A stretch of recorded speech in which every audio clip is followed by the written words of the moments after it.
La sfârșitul săptămânii trecute, senatorul democrat liberal Mihai Niță a ieșit la rampă pentru a mediatiza un noul proiect de lege privind pensiile. Și nu singur, ci însoțit de directorul Casei Județene de Pensii Olt, Silvia Drăghici. Inițiativa organizării unei conferințe de presă, susține Mihai Niță, a venit în urma constatării faptului că de la apariția proiectului, legea a fost prezentată în mass media într-un mod ambigu și chiar eronat. Apărând o lege a pensiilor, fiecare cetățean care lucrează în câmpul muncii poate să-și calculeze singur pensia și fiecare ia decizia dacă contribuie mai mult sau dacă contribuie mai puțin pentru a avea o pensie mai mare sau mai mică. Știm că pensia minimă este de 350 de lei, pensia maximă în România de 37.000 de lei.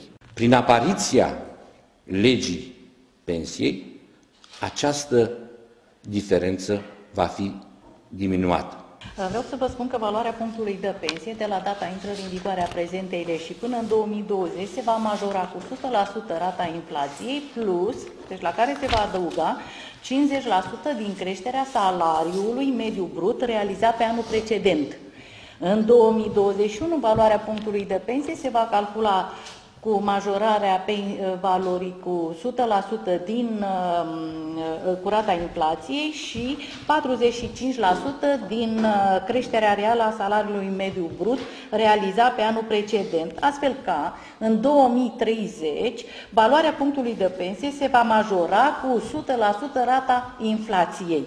Senatorul de Olt a ținut să precizeze că pe viitor va mai organiza astfel de întâlniri cu presa pentru a informa locuitorii județului cu privire la problemele care se discută în Parlament.